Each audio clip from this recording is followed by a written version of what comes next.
Hello students, in the previous class we went through what is the differential equation for a bar and a beam. So these differential equations are very helpful when we are solving problems on bars and beams using Rayleigh-Ritz approach and Galerkin approach. And this differential equations are also helpful while deriving the stiffness matrix for bar and beam. And also we went through the shape functions for 1D bar element in terms of natural coordinates. So in today's class we will derive the stiffness matrix for bar element by two methods. One is by direct approach, other is by principle of minimum potential energy approach. And also we will derive what is the stress and strain element matrix. We will start with the analysis of bars. Then we'll see the stiffness matrix derivation for bar element by direct approach and principle of minimum potential approach. So what do we mean by bar? So bars are nothing but rod-like structures which are axially loaded. Okay. So bar is used, this bar element which is shown here, okay, two noded, having two nodes 1 and 2, having displacements 1 and 2. So this bar element will be having only 1 degree of freedom per node, because when a force F is applied here axially loaded, see it's clearly written here axially loaded, means there is only displacement in one direction, that is only in x direction. Okay, so each node will be having single degree of freedom per node. Okay, so this bar element is also called as line element. Okay, line element. Now we'll see what is the stiffness matrix for bar element using direct method. Okay, so before this you should know what is the definition of stiffness. What is general definition of stiffness? It is nothing but resistance to deformation. So here it is written, stiffness is the force at a point on the structure due to unit displacement at one point or a different point on the structure. Okay.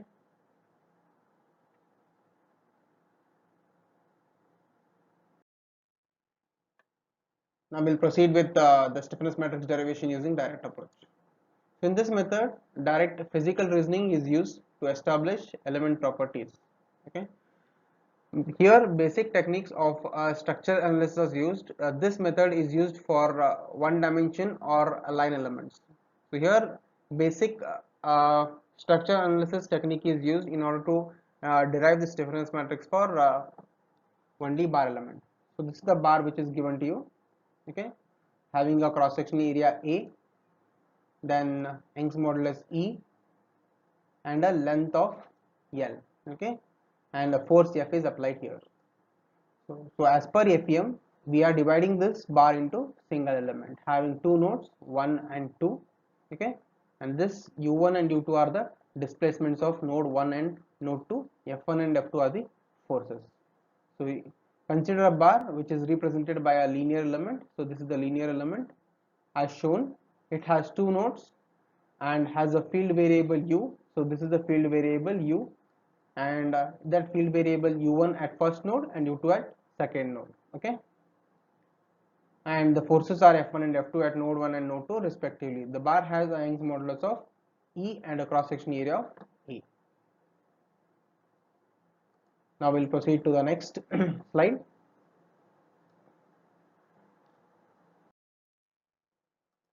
Now in order to derive the stiffness matrix for a bar element, first let us consider the definition of stiffness. Okay, with the help of definition of stiffness we write this element equations. So what is stiffness? Given by force by deflection, right? So what is F? K into delta. That is what is written here, K into delta into F. It is written in matrix form, so we write it in terms of matrix form in FE approach. Okay, now how many nodes are there for a bar element? There are two nodes and each node is having single degree of freedom. It means there are two system of equations. So in order to obtain the behavior of the bar element, you require two system of equations. Okay, so this is the general form of that equation, first equation and second equation. K11 u1 plus K12 u2 equal to f1, K21 u1 plus K22 u2 equal to f2. So when I write this in matrix form, you will get K11 K12 K21 K22 u1 u2 f1 f2. Okay, what this K11 indicate? So it's written here. So K11 K12 K21 K22. So this is what we need to find out now. Okay, once we find out this itself is your stiffness matrix of your bar element. Let's see what are the value, what is the value of K11, K12, K21 and K22. First you should know what is the meaning of this K11, 12, 21, 22. So in structural mechanics, stiffness influence coefficients Kij. So these K11, K12, K21 are nothing but stiffness influence coefficients. So they are defined as the unit force at node I, okay, unit force as node I to produce unit displacement at node J. So what does this K11 mean? Unit force at node 1, okay, producing unit displacement at node J, while all other nodes are constrained. Okay, while all other nodes are constrained. What does K12 mean? Unit force at node 1 producing unit displacement at node 2. So what does this mean? Unit force at node 2, unit displacement at node 1. Okay, that is how it is. Okay, this is unit force at K22 is unit force as node 2 and unit displacement at node 2. Okay, now we will obtain this values of K11, K12, K21 and K22.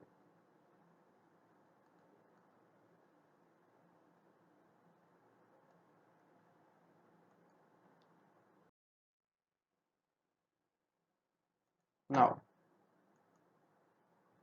we will do this derivation, we will obtain the values of K11, K12, K22 and K21. Okay, in two different cases. In the first case, what is done is, first node there is a force F1 applied and second node is constrained. In the second case, a force F is applied here, F2 is applied and node 1 is constrained. Okay, so you can see here there is an element, okay, there is an element, okay, having nodes 1 and 2, a force F1 is applied here, okay, displacement u1 and u2, since it is fixed at node 2, node 2 is fixed, u2 will be equal to 0. And what is this minus F1? So this is minus F1 is nothing but the reaction force produced by this force which is applied here. Okay, so this is in negative, this force and this force, when you add them, that should be equal to 0. Okay, now we'll obtain the values of K11 and K21. So as shown, unit displacement at is applied at node 1.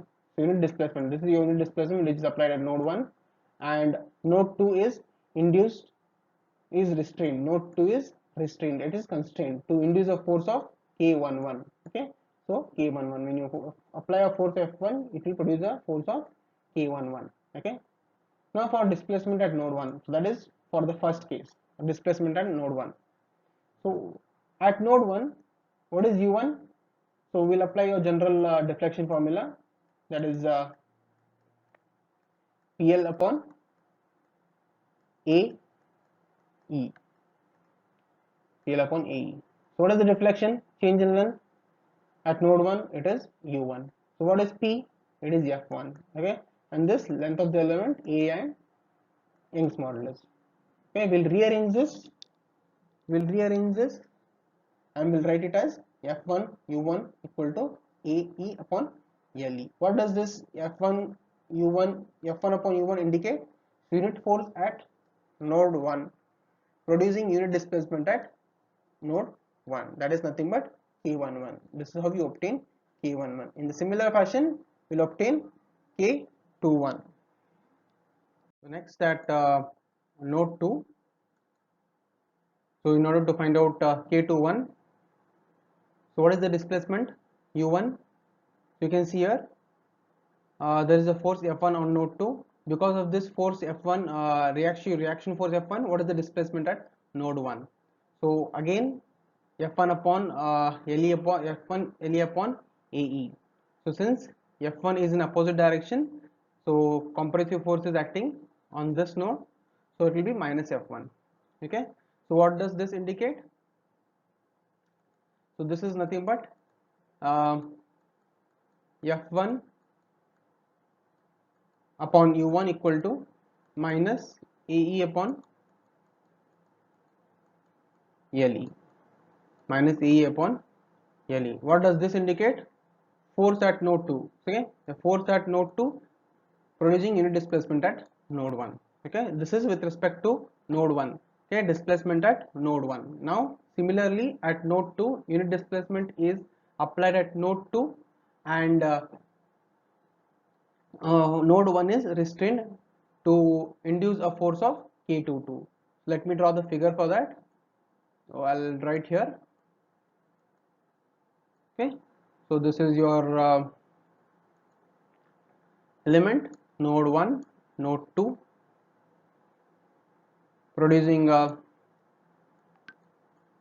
displacements u1 and u2. So here in this case, this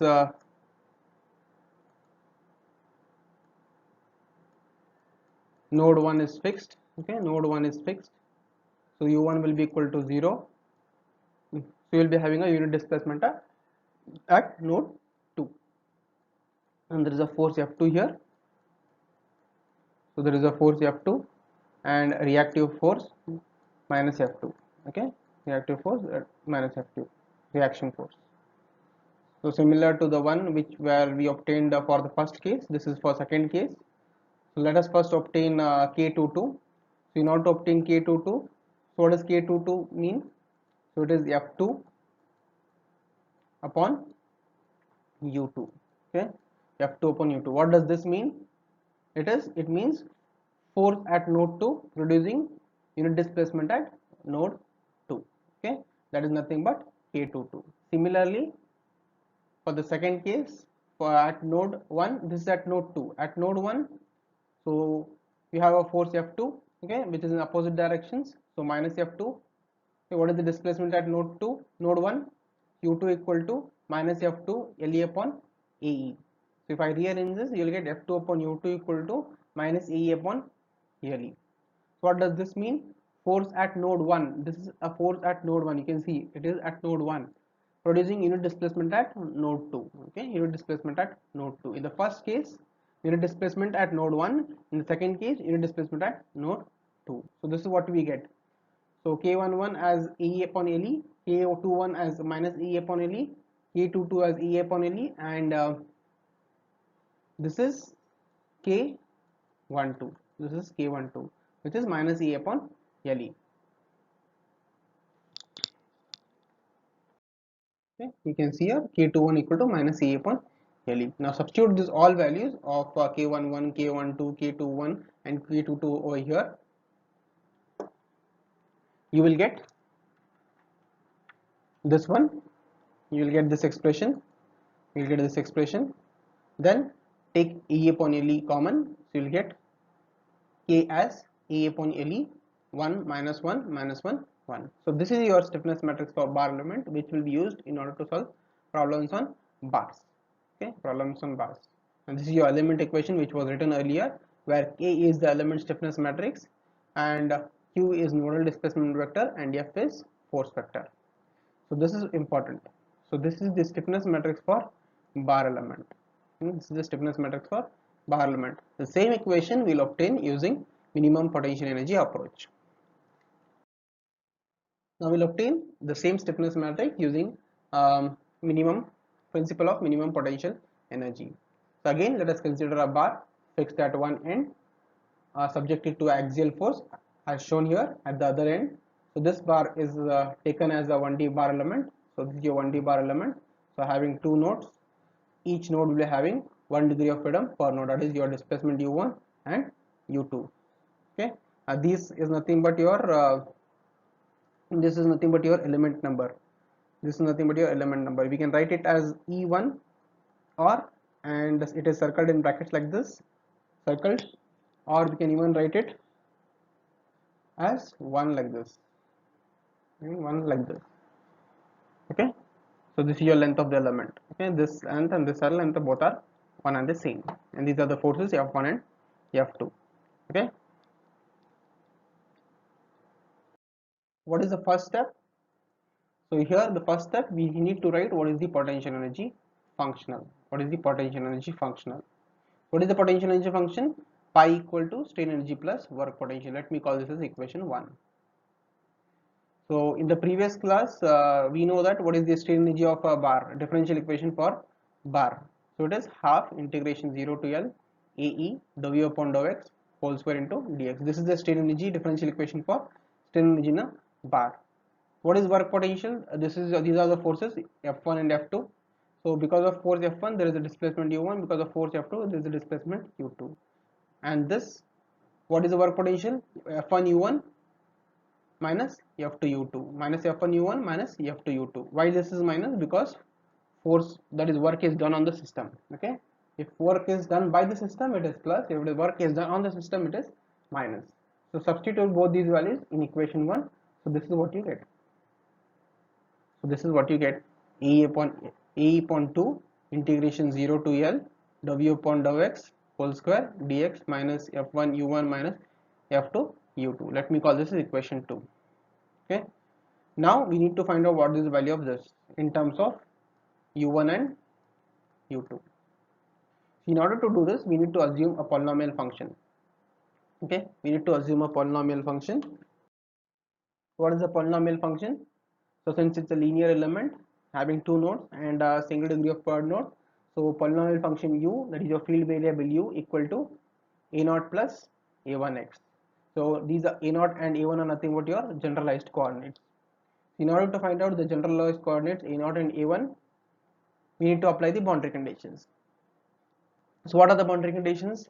At x equal to 0, your displacement u will be equal to u1. So when you substitute this in equation 3, you will get a0 equal to u1.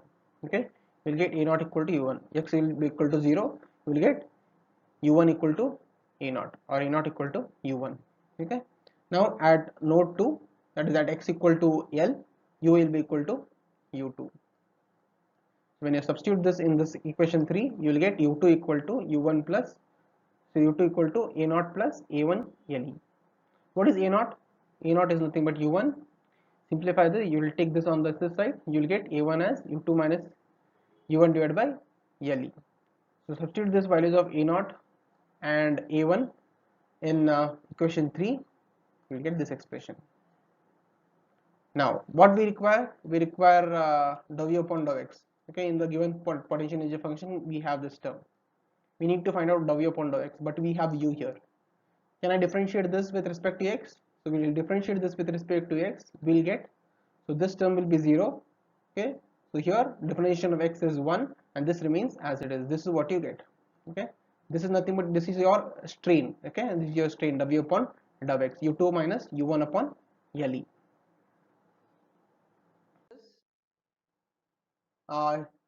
Here in the displacement function in your potential energy function, so this is what you get. This is what you get. Okay, now let me expand this.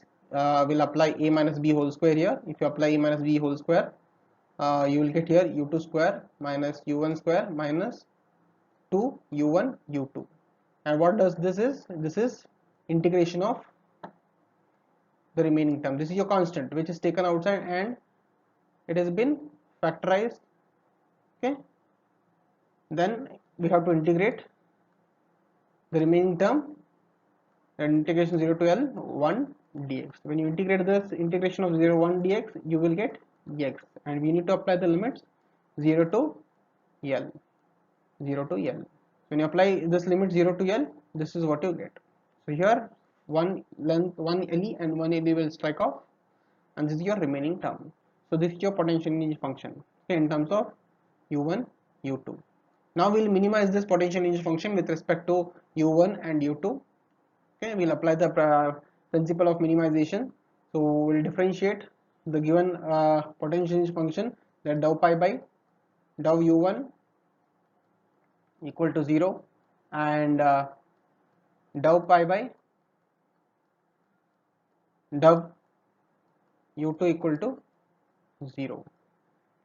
So when you apply the first, that is your next step, step 4, minimizing the potential energy function. Okay, that is this is your first condition, dou pi upon dou u1 equal to 0. We'll partially differentiate this equation pi with respect to u1 and with respect to u2. We'll get two system of equations. Okay, so when you differentiate with respect to u1, this is common, which is outside. Differentiate this, you will get. Let me first erase.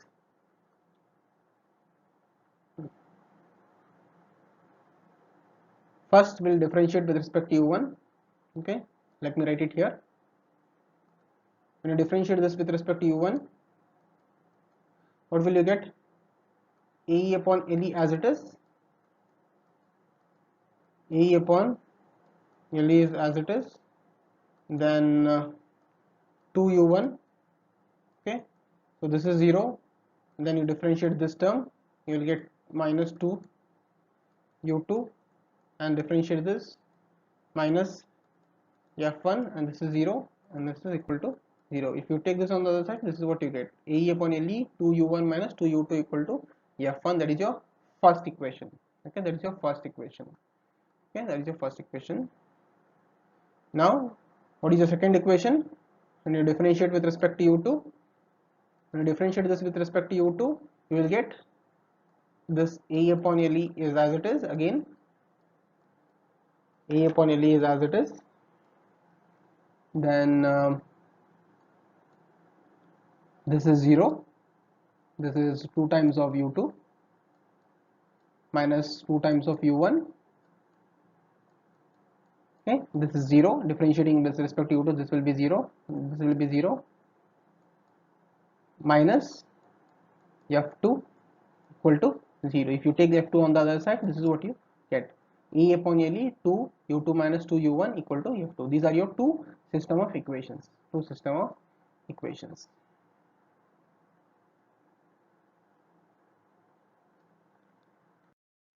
So that is what is done here. Okay, minimizing potential energy functional, dou pi upon dou u1 equal to 0, dou pi upon dou u2 equal to 0. So this is your first equation. Okay, if you take f1 on that side, this is what you get. A upon LE, 2 will cancel out. Okay, 2 I'll take common here, 2 will cancel out. This is what you get. This is your first equation.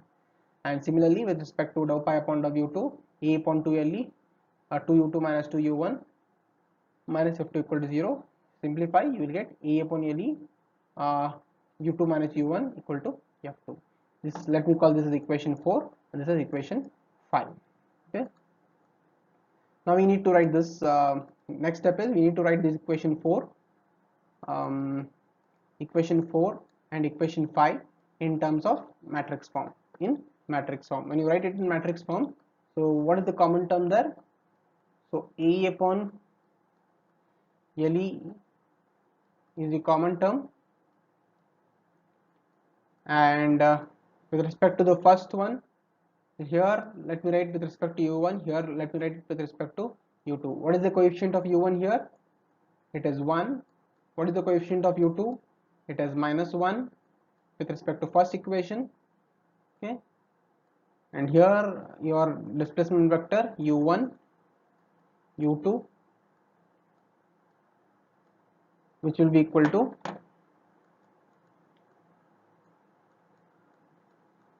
f1 f2. Okay, now with respect to second equation, what is the coefficient of u1? It is minus 1. What is the coefficient of u2? It is plus 1. So this is your if I write it like this, k q, okay, this is k, this is q equal to f. So where k is your stiffness matrix, which is given by this expression. So you are getting the same equation what we got it using direct approach. This is your stiffness matrix for bar element. This is your stiffness matrix for bar element.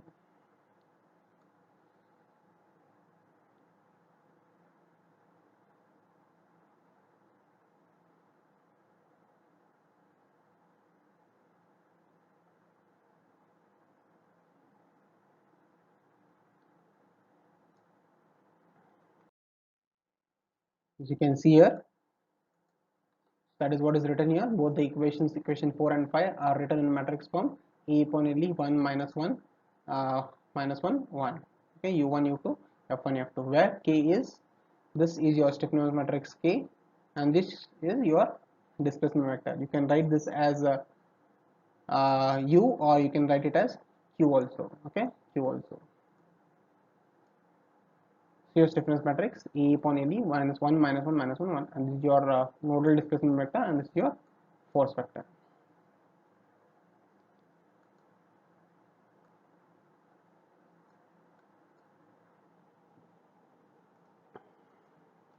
Next, we'll derive the stress and strain element matrix. Derivation of strain matrix and stress matrix for the bar element. So the bar element is being indicated here, shown, one with respect to global coordinate, other with respect to natural coordinate. You can see here, this is your bar element showing nodes 1 and 2, and there is an origin. So distance of this node 1 is x1 from this origin, and x2 for node 2, and this is your length of the element x2 minus x1. This is the representation of the bar element in terms of global coordinate, and this is the representation of bar element in terms of natural coordinate. Okay, so you can you'll know that the value of natural coordinate is minus 1 on here, and it is plus 1 on the other side. It is 0 at the center, and u1 and u2 are nothing but the displacements. Okay, the figure shows a bar element having two nodes 1 and 2, whose coordinates are x1 and x2.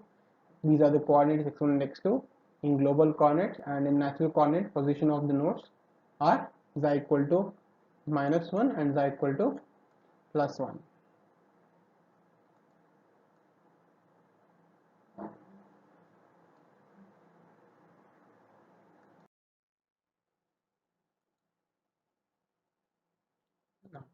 Now we need to obtain the strain and stress for the bar element. We know for a bar uh, strain in x direction is given by w upon w x. Now what I'll do is, this is written in terms of global coordinate. Now since we are obtaining this strain matrix using natural coordinates, we'll indicate this in terms of xi. Okay, xi. So we'll multiply and divide it by dou xi. So you will get epsilon equal to w upon dou xi into dou xi upon dou x. Now we need to obtain these values, w upon dou xi and dou xi upon dou x.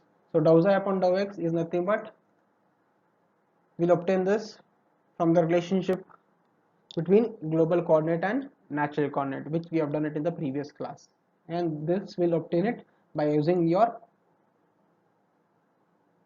interpolation function in terms of shape functions, n1 u1 plus n2 u2. Okay, so what are the shape function n1 u1 n2 1 and n2? So in terms of natural coordinates, n1 is 1 minus xi by 2, and n2 is 1 plus xi by now 2. So substitute these values here. Okay, we'll see that in the next slide. We'll have to obtain these values. You can see here, what is the value of n1? 1 minus xi by 2. N2 is 1 plus xi by 2. These are the shape functions for bar element in terms of natural coordinates. Substitute that in the interpolation function in terms of shape functions. Now we need to differentiate this with respect to xi, w upon dou xi. So when you differentiate this, so u1 upon 2 is common. Okay, u1 upon 2 is the common. When you differentiate this term, this is 0, this is minus 1. That is what you get here, minus u1 upon 2. Similarly here, u2 upon 2 as it is, and when you differentiate this, so this is 0 and this is 1 with respect to xi. So you will get only u2 upon 2. Okay, so you will get w upon dou xi as u2 minus u1 divided by 2. Let me call this as equation 2.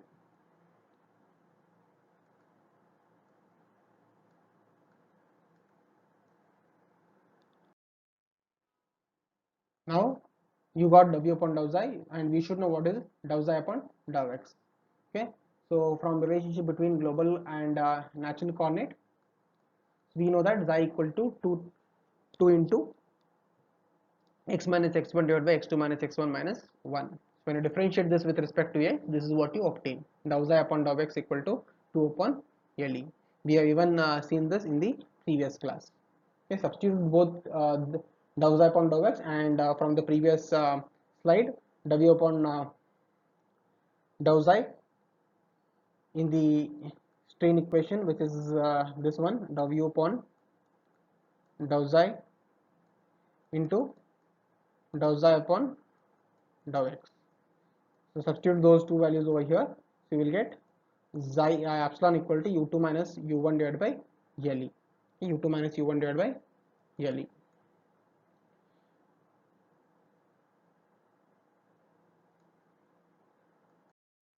So that is what is written here. Okay, epsilon equal to u2 minus u1 divided by length of the element. Okay, so this equation we need to write it in matrix form. 1 upon le is as it is.